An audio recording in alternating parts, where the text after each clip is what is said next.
S'il y a une odeur, il va rêver pendant la guerre, il y avait des Allemands qui attaquaient avec du gaz, avec un effet d'odeur de citron, des choses comme ça. C'est vraiment l'interprétation onirique et complètement l'imagination débridée. Donc, le stimulus du réveil induit, du réveil, c'est bien ça, induit le réveil, évidemment, mais avec un rêve concomitant. Et donc, le rêve est quelque chose qui est obligatoirement au moment du réveil. Donc, alors déjà, le préjugé qui dit on rêve, tout le monde rêve forcément, même si on s'en souvient pas, mais on rêve. C'est faux. C'est faux. Archi faux. Donc, on n'est pas forcément obligé de rêver. Pas du tout. Pourquoi? Parce que, comme l'explique le docteur Jean Gauthier lui-même, nous avons au moment du réveil beaucoup de différences entre nous. Nous avons des physiologies très différentes. Nous avons des réceptivités endocriniennes très différentes. Nous avons des fonctionnements très différents, etc. On est tous uniques au monde.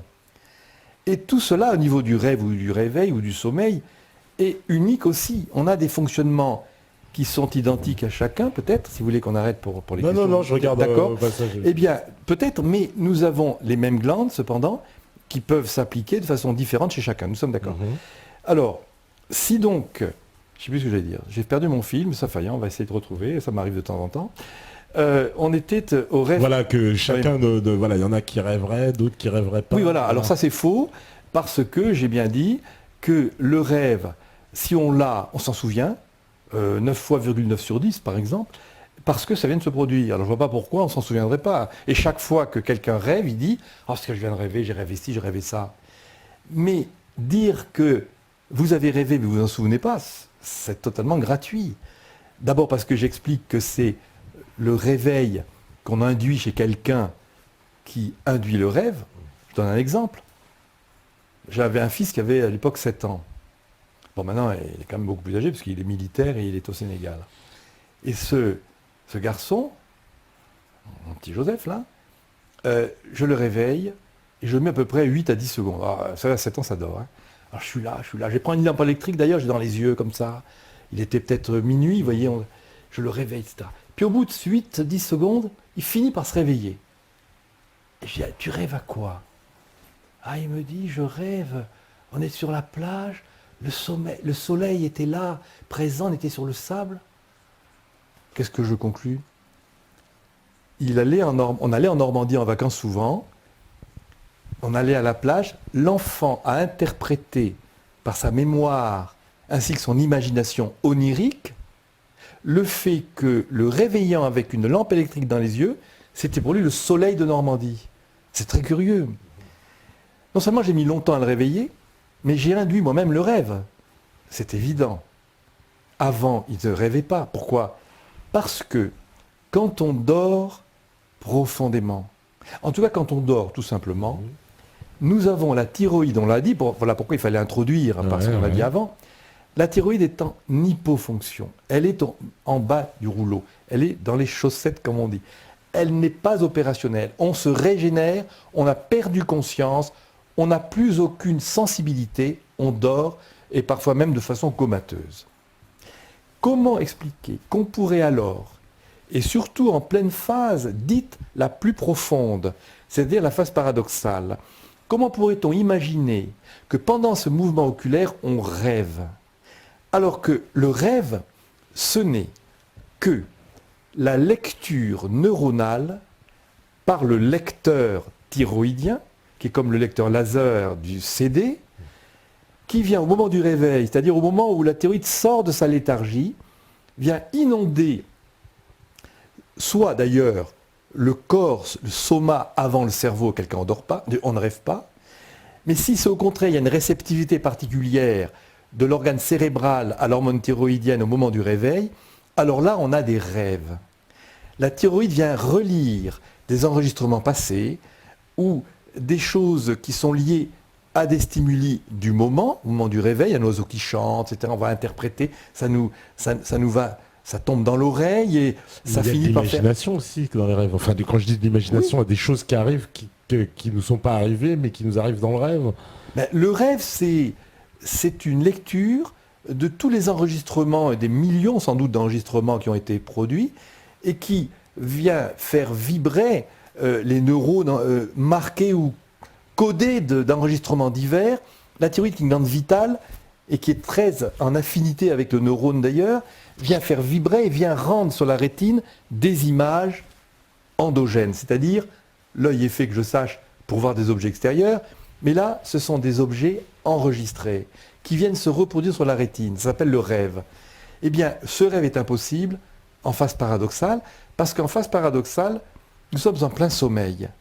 Donc on ne peut pas rêver, puisque le rêve est ce par quoi, je veux dire, oui, le rêve est ce par quoi je me réveille. Je me réveille au moment où je rêve, parce que le rêve est induit par la sortie de la léthargie hypnique. Donc je sors parce que j'ai un bruit, parce que je me réveille, et dans ce réveil, il y a le rêve possible. Et voilà pourquoi l'expérience est facile. Combien de gens m'en ont témoigné, dans mon entourage ou autre. C'est vrai que j'ai rêvé telle chose, c'est tout à fait en rapport avec le bruit que j'ai entendu, c'est tout à fait en rapport avec le moment présent. Et le cauchemar, alors, pour aller... Autre chose. Le cauchemar, qu'est-ce que c'est ? C'est un rêve désagréable au point Ouais. qui nous force justement à rentrer dans l'état de réveil brutalement. Il nous fait sortir brutalement du sommeil. C'est tout à fait l'exact. Mais qu'est-ce que le cauchemar ? Alors le cauchemar est pour les spécialistes du sommeil, le cauchemar est un rêve à part. Quelle est la raison ? Le cauchemar est un rêve douloureux bien entendu, parce qu'il est en rapport avec une douleur. C'est spécifique de ce rêve spécial. La douleur corporelle, une douleur. Prenons un exemple. Quelqu'un a une rage de dents. C'est très spécial. Il va souffrir de cette rage de dents. Il va s'endormir quand même. Ouais. Au bout d'un certain temps, parce que la douleur empêche de dormir. Parce que la douleur, j'espère que ça se comprend tout seul, la douleur est une excitation des nerfs sur un organe, il y a une sensibilisation par la thyroïde, glande et hormone de la sensibilité. Attention, le système nerveux n'est que le véhicule de la douleur, mais n'en est pas la cause. Encore une nouvelle donnée là. Cette douleur, rage de dents, va faire que pendant 1 heure, je suis mal à la dent, je suis fatigué, pourtant j'arrive pas, j'ai mal. Mais à un moment donné, il y a une monotonie qui s'installe, il y a une thyroïde qui descend quand même, on est fatigué. Donc la sensibilité à cette douleur va décroître. Donc on va pouvoir enfin s'endormir. Cette douleur décroît et malgré la douleur, on finit par s'endormir. On a mis du temps, mais on s'est endormi. Qu'est-ce qui va se passer ? Il va se passer qu'à un moment donné, ça c'est subtil, hein, ça c'est des choses que ont peut-être 40 ans d'avance, ça sans doute. Hein. Je n'ai pas peur de le dire, mais franchement, on n'a aucune idée de ça. Il va se passer la chose suivante. C'est que cette hypofonction thyroïdienne, qui correspond à une insensibilité générale qui s'installe dans notre économie, puisque la thyroïde est la glande vraiment l'hormone de la sensibilité. Puisque cette hormone est dans une atténuation importante et qu'on dort, parce que la thyroïde s'est mise en hypofonction, on peut dormir. Il va se passer à un moment donné la chose suivante. La douleur qui s'est subjectivement arrêtée, mais objectivement continue, mais elle n'est pas sentie, puisque nous dormons. Quand donc le sommeil s'est écoulé pendant à peu près une demi-heure, 1 heure, arrive un moment donné où il y a, c'est un peu compliqué, mais je pense que c'est clair, il y a un différentiel qui s'installe entre l'insensibilité générale du corps, qui est due au repos hypnique, et au repos de la thyroïde finalement, et ce point douloureux des dents qui va permettre ce différentiel, c'est-à-dire une différence qu'il y a entre le point infectieux ou le point de douleur, qui va tout d'un coup réveiller la personne, parce que par différentiel, cette douleur n'étant pas arrêtée, elle continue, mais on est endormi, du coup on ne la sent plus. Mais à un moment donné, elle va se manifester parce que la différence qu'il y a entre ce point douloureux et l'endormissement va faire qu'à un moment donné, on va la sentir dans le réveil. Ça va réveiller la personne, elle va sortir de son sommeil, et comme le rêve, c'est l'interprétation onirique, donc, des images, au moment du réveil, nous nous réveillons par cette douleur, avec l'impression d'amplification, avec comme si on nous mettait de l'eau brûlante dans la bouche, que sais-je, n'importe quoi, mais quelque chose qui est en rapport avec cette douleur. Donc le cauchemar est spécifique d'une douleur corporelle et elle se situe de toute façon en dehors du sommeil paradoxal. Et ça, les scientifiques du sommeil le savent, ce n'est jamais un sommeil paradoxal. Ils ont constaté, même si le rêve n'est pas en phase paradoxale, ils pensent que oui, mais moi je dis non, mais de toute façon, ce n'est pas le problème. Le problème, c'est que le cauchemar se situe bien avant. Parce que le sommeil paradoxal se situe 1h30 après, grosso modo, tandis que le sommeil du cauchemar se situe vers une demi-heure à 1 heure après l'endormissement. Voilà, je vous ai expliqué ce que c'est que le cauchemar. Oui, parce qu'il y a aussi donc des phases, parce que alors ça c'est le truc, on nous a toujours expliqué qu'il faudrait avoir un cycle de sommeil qui soit de 1h30 au départ, et puis ensuite par tranche de 1 heure. Alors, c'est quoi, si vous voulez, légende urbaine? À partir du moment où les interprétations sont fondées sur des hypothèses qu'on a entérinées depuis 70-80 ans, qui sont exactes, les phases sont exactes, mais à partir du moment où on n'a pas la clé du sommeil, bon, je dis ça très modestement de toute façon, eh bien, on va pouvoir évidemment interpréter plein de choses. On va dire des choses pas fausses. Par exemple, quand on dit le sommeil avant minuit est plus réparateur que celui qu'après. Pourquoi pas? Je n'ai rien à dire, mais c'est une expérience. Disons qu'on l'a observé. Bon, ça encore, c'est rien à dire, mais tout le reste, vous voyez, c'est sujet à caution. Pourquoi? Parce que on n'a pas une synthèse du problème du sommeil. D'abord, on croit que c'est le cerveau qui en est l'origine. Déjà, quand on a une prémisse de ce genre, on peut penser déjà qu'on est dans l'erreur. Et est-ce que aussi, je voulais vous demander, les personnes, parce qu'on sait qu'au niveau on va dire des individus, on a tous justement des temps de récupération différents. Il y a des personnes qui ont besoin de très peu de sommeil, d'autres beaucoup de sommeil. On l'a tous constaté, voilà, des gens autour de nous, il y en a, ils n'ont pas besoin de dormir beaucoup, ils dorment très peu, et d'autres au contraire, il leur faut de longues heures. Ça dépend de facteurs tout à fait personnels, c'est tout à fait exact. Il y a des gens qui dorment que 4 heures, par exemple. C'est extraordinaire. 4 heures leur suffisent et ils sont en pleine forme. Voilà. Ça tient à des facteurs, encore une fois, personnels, qui tient à leur capacité de récupération, à une caractéristique de leur glande thyroïde, accompagnée peut-être par la surrénale, par d'autres glandes. L'hypophyse, par exemple, une glande de résistance physique. La surrénale est une glande de combativité et de tonus musculaire. Enfin, tout ça doit certainement jouer, mais c'est tout ce qu'on peut dire. On constate le fait que des gens ont besoin que de 4 heures, d'autres 8 heures, d'autres plus. La moyenne humaine, c'est entre 7 et 8 heures. 7 et 8 heures. À partir d'un certain âge, on peut se contenter de 6h30 à 7 heures. Ça dépend des gens et aussi des âges. Voilà. Si on a 50-60 ans, souvent, après 6h30, on se réveille parce qu'on n'a plus envie de dormir. Ça dépend des gens. Puis ça dépend aussi de la fatigue qu'on a accumulée. On me dit justement, mais qu'en est-il des rêves récurrents? Pareil, c'est vrai qu'il y a des rêves Les rêves récurrents, ce sont des rêves dits de régiment, de préoccupation. Les gens qui ont souffert, par exemple, justement, à l'armée ou la guerre. Nous avons... Un traumatisme, quoi. Oui, quelque chose d'un peu traumatisant qu'on a vécu. Nous allons rêver pendant des années le même rêve ou la même situation. La même situation, rêve récurrent.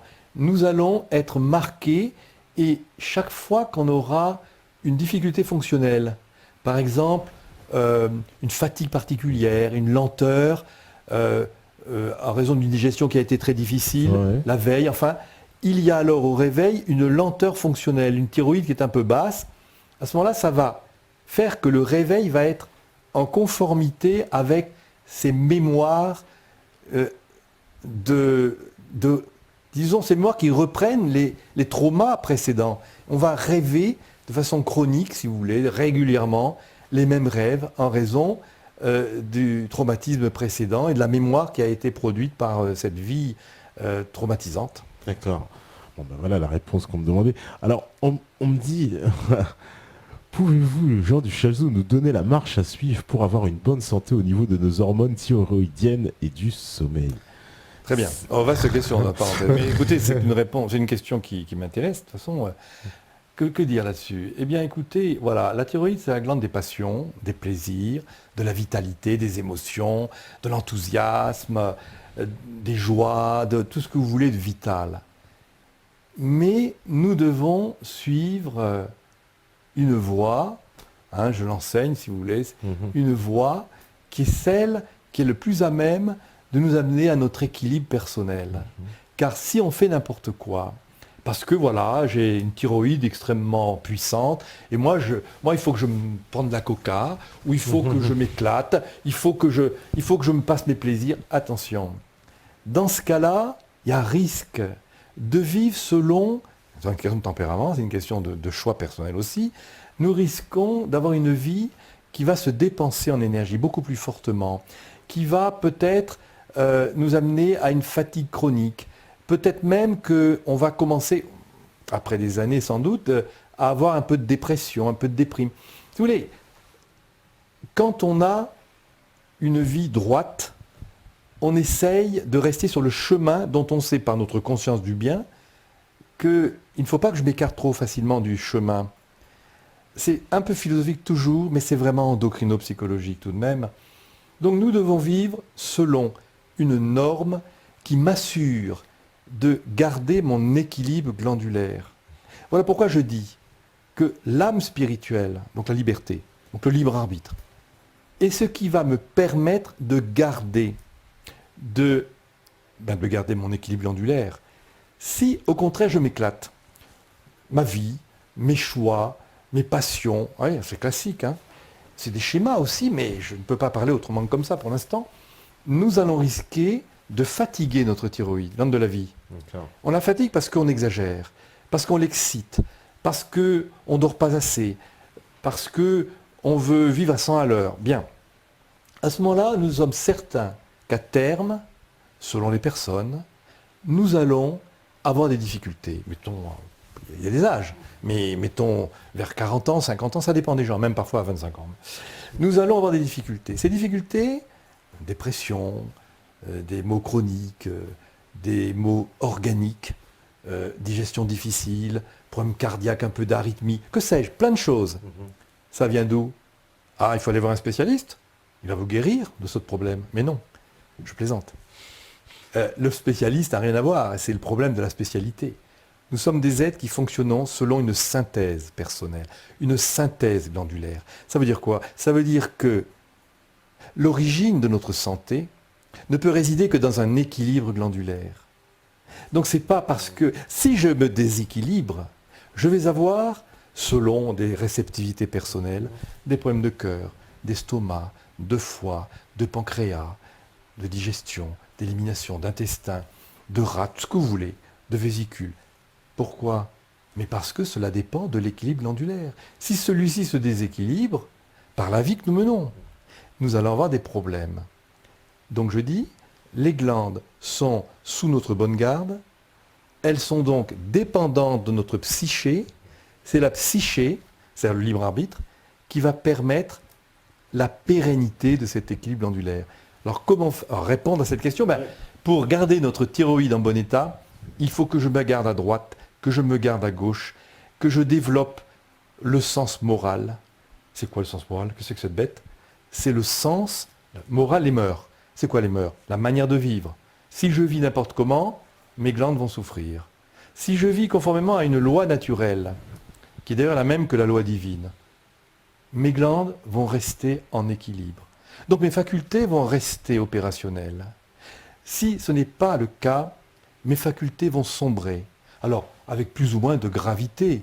Si je prends un malade mental, un schizophrène ou un maniaco-dépressif, nous pouvons être certains que là, on a franchi un cap de gravité. Mais quelle est la vie de ces personnes? On n'a qu'à voir. Je le sais parce que j'ai une clientèle. Et qu'est-ce que je fais pour essayer de remonter la pente à ces personnes? C'est mon rôle, c'est une vocation. Je leur dis, votre vie n'est pas réglée, monsieur ou madame. Alors, on a des discussions qui peuvent parfois durer. Et qu'est-ce que je fais? J'explique le fonctionnement humain Un. Deux, j'explique que la méthode que le docteur Gautier a mise au point avant la guerre, que j'ai reprise en 84, c'est par le biais d'un générateur électromagnétique. Cet électromagnétisme va régler les glandes. C'est très remarquable. Nous avons donc un réglage endocrinien. J'explique pourquoi et comment. C'est-à-dire que l'énergie déployée par ce générateur va permettre aux glandes de réagir contre cet intrus. C'est une sorte de stress, si vous voulez. Mais les glandes sont nos facteurs d'adaptation. Et on peut considérer que c'est un facteur externe qui va perturber quelque peu notre équilibre glandulaire. Donc les glandes vont réagir et dans cette réaction, nous allons avoir un équilibrage. Et cet équilibrage glandulaire est très remarquable. Il y a des résultats très remarquables. Il faut voir un peu les témoignages qu'on a. Et il y a donc deux facteurs. Quand quelqu'un vient me voir, l'explication de l'origine des mots. Ce qui personne n'explique de la manière dont je le fais. Et deuxièmement, la capacité que nous avons, nous, dans les centres que nous avons et les cabinets qu'on monte, de refaire l'équilibre perdu. Et nous disons, attention, ce n'est pas la machine qui équilibre quelqu'un, c'est la personne qui s'équilibre elle-même par la machine. La machine, c'est l'aide, mais on ne peut jamais remplacer le libre arbitre de quelqu'un. Par conséquent, on reste dans les normes de liberté, on ne peut pas agir sur la psyché parce qu'une machine va vous mettre d'aplomb. Non. D'accord, la machine, elle aide à remettre des pendules à l'heure. D'accord, voilà. Tout à fait. Mais après, c'est une volonté intérieure Absolument. Qui doit tout surpasser. Mais une volonté qui devient active et possible. Alors que, combien de fois on m'a dit, combien de fois, c'est incroyable, mais je me sens beaucoup plus volontaire. Maintenant, je comprends. Maintenant, je vais pouvoir me prendre en main, etc. C'est parce que la médecine ne veut pas, alors, puisqu'on est quand même aussi sur un plan philosophique, mais est-ce que la médecine, elle refuse d'admettre finalement quelque chose qui paraît assez élémentaire, mais le lien entre la psyché et le corps? Oh, bien sûr. C'est pas qu'elle refuse d'admettre, c'est qu'il y a... Oui. Vous avez fini peut-être? Oui. Votre question n'est pas finie. Non, c'était ça. C'est-à-dire, est-ce qu'elle refuse de l'admettre ou est-ce que c'est... Je sais pas, j'ai du mal à voir. Non, elle ne peut pas refuser de l'admettre. Je crois que c'est pas ça le problème. Il y a peut-être des gens qui ne veulent pas faire avancer la connaissance de l'homme. Mais ça, je ne peux pas le juger, j'en sais rien. Mais il y a une telle impéritie, il y a une telle méconnaissance du fonctionnement humain que si on n'a pas la clé qu'a donnée le docteur Jean Gautier, ce savant incroyable, nous allons continuer de rester, combien de temps je n'en sais rien, sur des présupposés, donc le fameux postulat dénoncé ici, que c'est le cerveau qui commande, et cette prémisse du raisonnement qui est erronée, le cerveau n'est pas le nec plus ultra de nos fonctionnements. Je le dis, je l'affirme et je le montre. Le cerveau n'est pas ce qu'on dit. Par conséquent, je dis, tant pis ici, on peut le dire, tant pis je me fais agonir d'injures. Les neurosciences sont vraiment une discipline qui ne devrait pas exister. Elle existe parce que ce présupposé est d'une prégnance quasi absolue. Mais ça voudrait dire quoi? Pour faire l'avocat du diable, un neurologue, il est complètement à côté de la plaque? Un neurologue est à côté de la plaque. C'est-à-dire quelqu'un qui pendant des années donc, a étudié tout ça, en fait, il se plante complètement. Il prodigue des soins qui ne servent à rien. Voilà. Je vais vous dire, pour expliciter un peu plus quand même. Bien sûr, je suis d'accord avec ce que vous dites et je l'affirme. Pour qu'un neurologue puisse être opérant dans les soins qu'il est appelé à prodiguer à des malades, il faudrait qu'il connaisse que tous les éréthismes nerveux, tous les tremblements nerveux, tout ce qui est de l'ordre du spasme, de la tétanie, de la spasmophilie, bref, tout ce qui tourne autour du système nerveux, le Parkinson, les tremblements paroxystiques, bref, sont tous d'origine thyroïdienne. Alors, heureusement qu'on a le droit de s'exprimer, ici en France encore que pas longtemps, mais là, on pouvait brûler les gens en place publique, je crois que je ferais partie de cela. Si on pouvait tuer quelqu'un, non pas parce qu'il professe des choses que, au Moyen-Âge, étaient répréhensibles, mais j'ai conscience de dire quelque chose de complètement étonnant pour les gars. Mais je suis désolé, je n'ai pas peur de l'affirmer. J'ai rien à perdre de toute façon. Ouais, non, mais Justement, parce que là, c'est quand même, j'ai envie de dire, un mythe qui s'effondre. Quoi. Mais complètement. Le mythe du cerveau roi. Mais c'est grâce à vous que je peux l'exprimer. Ouais. Je le dis trop confidentiellement, je le dis dans des formations, je le dis dans des conférences. Mais là, je le dis devant des gens qui écoutent. Ah bah là, ils sont des milliers. Je ne sais pas combien de personnes il y a, mais voilà. Donc, il faut que les travaux du docteur Jean Gauthier de Bordeaux, qui est né en 1891, qui est mort en 1968, que j'ai connu entre 61 et 68 d'ailleurs, il m'a soigné d'hyperthyroïdie terrible, etc. Donc moi, j'ai l'expérience d'un mal. Oui, il faut dire que voilà, vous-même, vous avez été soigné par ça. Absolument. Et lui-même, était hypothyroïdien. On en avait parlé dans la première émission, il s'est guéri lui-même. Donc on a deux histoires parallèles qui ont marqué nos existences d'affres douloureux, où l'amour-propre devait souffrir énormément, parce que quand on est à l'école complètement en difficulté, incapable de suivre une classe normalement, eh bien vous êtes dans une atroce difficulté, quoi, où l'amour-propre de l'enfant est tellement mis à l'épreuve, surtout quand on a une vivacité, qu'on a une sensibilité particulière. Bon, c'était un peu mon cas, et tout ça c'est du passé, mais je le dis parce que ce témoignage montre qu'on peut se sortir d'affaire par un rééquilibrage glandulaire. C'est pour ça que je le dis, parce que quel intérêt de parler de moi. C'est parce que les traitements qu'a mis au point le docteur Jean Gauthier, c'était mon cas, sont parvenus à faire un équilibre glandulaire qui m'ont permis de faire mes études, etc. On me dit, enfin, un neurologue est bien utile dans le cadre des urgences sur le billard. Non, l'anesthésiste. Voilà, non, il dit un neurologue. Neurologue, je ne vois pas pourquoi. Il faudrait qu'il explicite un peu. Ouais, 187. Ouais. Alors, non, les anesthésistes, mais quand on est sur le billard, quelle est la personne qui nous endort, qui nous contrôle? C'est l'anesthésiste. Oui. Bon, bah. Voilà, alors, je ne sais pas, il y a quelque chose. Bon, bah, 196. Alors, une question voilà, de Summertime. En plus, mon cher Summertime, c'est la vraie synchronicité, parce que c'est la question que je voulais vous poser. Et puis, bon, bah, il la pose pour moi, alors je vais dire la sienne. Mais alors, en dehors de votre machine, pouvons-nous agir au quotidien? Par exemple, l'alimentation joue-t-elle un rôle dans la stabilité glandulaire? Et si oui, pouvez-vous nous donner quelques conseils nutritifs? Alors, je dis bien sûr. Il faut se nourrir. Alors, juste en préalable, parce que moi j'ai appris donc, que pour la glande pinéale, il fallait donc consommer du laurier, du cumin, qu'est-ce qu'il y avait aussi? Du gingembre, je crois. Enfin, il y avait quelques aliments. Toutes les découvertes qu'on a pu faire sont le fait de gens qui ont observé. Pourquoi pas? Très bien. Simplement, pour ce qui est de l'alimentation, je vais répondre à cette question. Évidemment, il faut se nourrir sainement. Parce que sinon, nous allons fatiguer nos endocrines. Elles sont très sensibles. Si nous assimilons par notre nourriture des aliments trop industriels, frelatés plus ou moins, bourrés de composants douteux, etc., nous allons abîmer nos organes, filtres, notre foie, notre intestin. Nous pouvons même nous cancériser.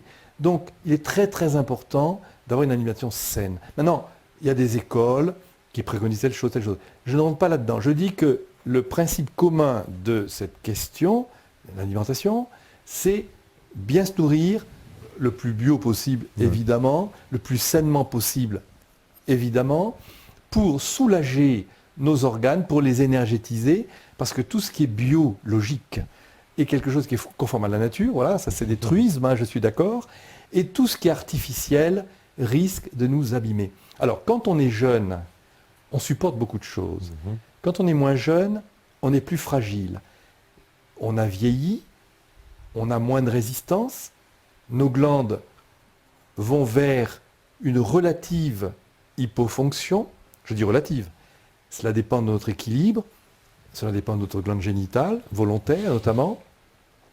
Mais quand on vieillit, on s'affaiblit un peu, c'est normal, et il faut faire plus attention à l'alimentation, justement.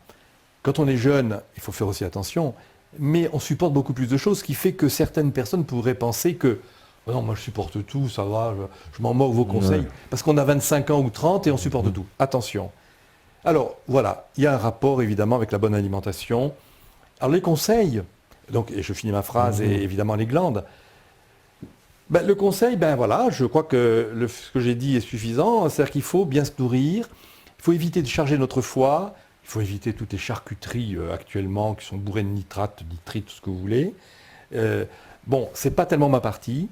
Les naturopathes, enfin ces gens-là sont beaucoup plus au fait des questions. Bon, je le dis aussi, et il faut se méfier des nourritures lourdes, parce que vous savez, tous les produits animaux, les viandes et tout ça, n'oubliez pas que c'est des produits, si elles ne sont pas bio, qui sont... C'est pour ça qu'il faut manger qu'une fois ou deux par semaine de la viande. Pour moi, je ne fais pas de conseils, mais en tout cas pour moi, je mange qu'une fois ou deux par semaine de la viande. Pourquoi? On mange de la viande d'animaux qui sont vaccinés, qui mangent, bon, on ne sait pas trop quoi souvent. Hein. Bon, mais la vaccination est embêtante pour ça. Et par conséquent, si on mange tous les jours de la viande, bon, je raconte une petite histoire. Je connais un paysan, un bon fermier, que je connais là-bas dans la province où j'habite. Enfin, je suis parisien, mais je suis une province. Et qui, un jour, je dis, alors, vous allez bien, ça va, ça se passe bien? Oh, dit-il, ah, j'ai plein de rhumatisme. Ah bon? Oh, j'ai mal partout. Il avait 50 ans ou 52, hein, assez jeune. Mais quelle est votre alimentation? Ben, vous mangez de la viande? Ah ben, parbleu, je mange de la viande. Combien de fois par semaine? Ben, tous les jours. Mais tous les jours. Et il me répond, mais tous les midis, tous les soirs. Et puis j'arrive à savoir qu'il mange de la viande, du pâté, des charcuteries, matin, midi et soir. Vous vous étonnez? Je lui dis, mais monsieur, la cause même de vos rhumatismes, de vos douleurs rhumatismales, c'est l'acide urique, c'est connu ça, j'invente rien. C'est vraiment le blocage de vos articulations par un excès d'acide urique qui donne de la douleur, qui déforme vos articulations. Il faut absolument que vous arrêtiez cette fréquence d'absorption de la viande. Je l'ai vu 6 mois, 1 an après. J'ai dit, est-ce que vous allez bien? Il a vu des médecins, mais des médecins un peu orientés vers des médecines un peu parallèles. Il m'a dit, oui, ça va un peu mieux, j'ai fait des efforts. Je crois qu'il mangeait plus qu'une fois par jour de la viande. C'est beaucoup trop. Mais enfin, il a fait un énorme effort, il avait été amélioré. Bon, c'est un exemple. Pour moi, la relation de cause à effet est absolument évidente. L'excès de viande conduit à des rhumatismes très prématurés. Et quand on est assez âgé, on peut avoir des rhumatismes, mais ces douleurs sont souvent, je n'irai pas plus loin, souvent dues à une alimentation qui n'est pas conforme. Bon, il y a d'autres facteurs probablement.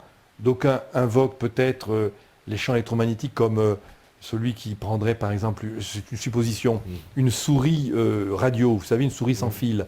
À force, il peut avoir un rhumatisme qui s'installe. Et ça, c'est une hypothèse. Je connais des gens qui ont ça. J'ai supposé que ça pouvait être ça.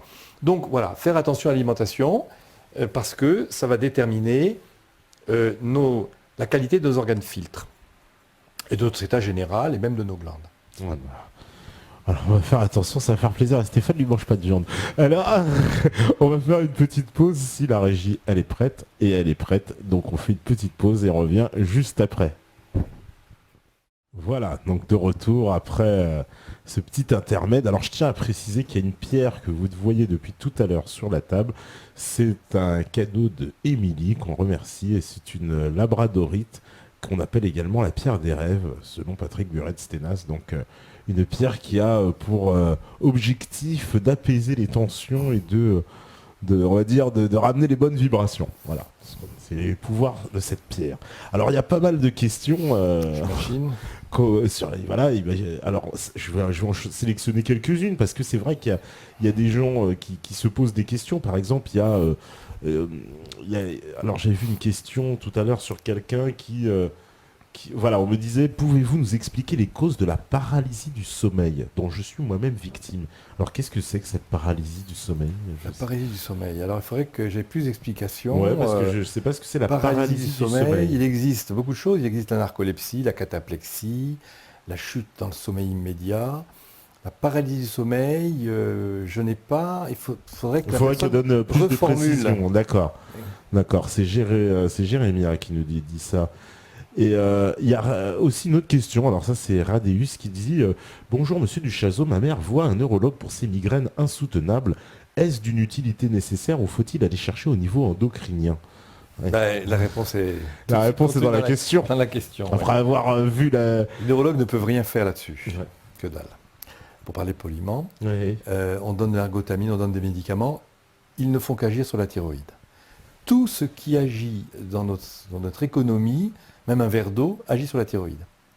C'est incroyable, mais c'est comme ça. Pourquoi ? Parce que c'est la porte d'entrée, et je vais répondre un peu plus à la question, c'est la porte d'entrée de tout ce qui sollicite notre adaptation, quelle que soit la chose, une température, du froid, du chaud, une émotion. On doit s'adapter, glande de l'adaptation. On doit s'adapter physiquement, on doit s'adapter émotionnellement, intellectuellement. La thyroïde est toujours au premier chef des adaptations. C'est la thyroïde qui est la glande de l'adaptation. Sans la thyroïde, on ne peut plus s'adapter, on devient une sorte de légume. C'est le cas des hypothyroïdiens congénitaux qui étaient amorphes, sans émotion, sans réaction. Donc, la thyroïde est vraiment la glande sans laquelle nous ne pouvons pas nous adapter au réel. Alors la question, excusez-moi, c'est soir tard, alors j'ai oublié la question. Oui, oui, pardon, ça y est, ça me revient. Sur les migraines. Les migraines. Alors les migraines. Donc le médicament anti-migraine, ça ne sert pas à grand-chose, ça peut calmer un peu, mais quelle est l'origine ? C'est tout simple. Qui peut répondre ? On n'est que deux pour l'instant, donc personne ne peut répondre. Si je posais dans mes cours, je pose des questions comme ça, qu'est-ce qui peut répondre à telle question ? Eh bien, évidemment, je réponds à cette question qui peut dire c'est l'origine du mal de tête, c'est encore la thyroïde. Mais comment ? La thyroïde peut engendrer, quand elle baisse de régime, par une monotonie simplement, ou bien une fatigue, ou bien après une émotion forte. Elle fait un pic et ensuite elle baisse de régime. On peut avoir un mal de tête soudain. Lorsque la thyroïde baisse de régime, elle crée des automatismes nerveux de compensation. On n'en a pas parlé, on ne va pas parler de tout. Donc la thyroïde et le système nerveux automatique forment une sorte d'équilibre. Et quand la thyroïde, mettons que la thyroïde soit sur ce plateau-là, elle baisse, ça fait un éréthisme nerveux. Si elle remonte, les éréthismes se calment. Ça fait comme ça, si vous voulez. D'accord. Et ça, c'est une découverte sensationnelle du docteur Jean Gauthier, ce qui répond aux questions qu'on posait à propos de la neurologie. La neurologie, si on ne considère pas la thyroïde, ne peut pas donner de satisfaction, ne peut pas donner des solutions, puisque l'éréthisme nerveux, donc l'excitation nerveuse, n'est qu'une conséquence d'un état de thyroïde abaissé. C'est pour ça que vous avez dans le sommeil paradoxal cette baisse thyroïdienne au bout d'une heure et demie qui déclenche le sommeil paradoxal. Le sommeil qui aboutit en phase 5 à ce sommeil paradoxal crée un éréthisme nerveux qui indique que le tracé est accéléré. Ce sont les automatismes, on appelle ça PGO, peu importe, ça fait savant, alors je le dis, pointe ponto-géniculo-occipital qui se déclenche à partir de l'occiput et qui crée ces automatismes nerveux. On ne sait pas d'où ça vient, on croit que c'est le rêve, j'ai dit que non. Ce sont des automatismes qui sont générés par la baisse thyroïdienne totale. D'accord. Donc le système nerveux, alors le mal de tête. Donc il y a, quand on est fatigué tout d'un coup, on est fatigué ou on a une monotonie, et il peut y avoir un éréthisme nerveux qui vient faire une tension et qui peut donner le mal de tête. Le problème, c'est que tous ceux qui ont ces chutes d'humeur ou chutes de vitalité, eh bien, n'ont pas forcément des maux de tête. Par conséquent, attention, les mêmes causes n'engendrent pas les mêmes effets, les mêmes effets. Le principe de causalité est toujours mis à mal dans ce qui est être humain. Je le dis parce que j'aime beaucoup ce qui est méthodologie. Attention à ne pas dire ce genre de bêtises. « Oh, c'est pas vrai, regardez, moi je suis dans le cas où vous dites, je suis fatigué souvent, j'ai pas mal à la tête. » Mais bien sûr, parce qu'on est tous différents. Mais la cause est toujours la même cependant, même si on échappe à cette causalité. Ceux qui sont atteints de cette chose, la causalité est bien ce que je dis. C'est ainsi qu'un jour, j'avais un fils qui avait 8 ou 9 ans à l'époque, je ne sais plus, un autre que celui dont j'ai parlé pour le sommeil. Et lui, il était sujet au maux de tête, il est assez thyroïdien, assez nerveux, assez vif. Et je lui dis, t'as encore mal à la tête ? Bon, écoute, va dans le placard prendre une cuillère à soupe de miel. Alors l'enfant, le miel, il aime le miel, quoi. Il se prend la cuillère de miel, et dans les 3 minutes après, 5 minutes après avoir absorbé ce miel, est-ce que tu as encore mal à la tête ? Il me dit, non, j'ai plus mal à la tête. Qu'est-ce qui s'est passé ? Eh bien, tout simplement la chose suivante. C'est pas le miel, hein. C'est l'excitation des papilles gustatives. N'oubliez pas que la thyroïde est la glande de la sensibilité. Elle agit sur tous les azimuts. Quand on excite les papilles gustatives, par le sucre, par la gourmandise, vous augmentez le tonus thyroïdien automatiquement. La salivation, c'est ça. La salivation, c'est bon, j'ai envie de manger quelque chose. Vous augmentez votre sensibilité thyroïdienne. Le mal de tête disparaît. Donc la remontée de la thyroïde a fait disparaître le mal de tête. Qui dit ça? Personne. Alors, objection, c'est que des gens qui ont des situations comme la monotonie, par exemple, ou l'hypoglycémie de fin de matinée, etc., ils peuvent avoir mal à la tête. Ceux-là, dans certains cas, s'enregistrent en mémoire. Tout s'enregistre en mémoire.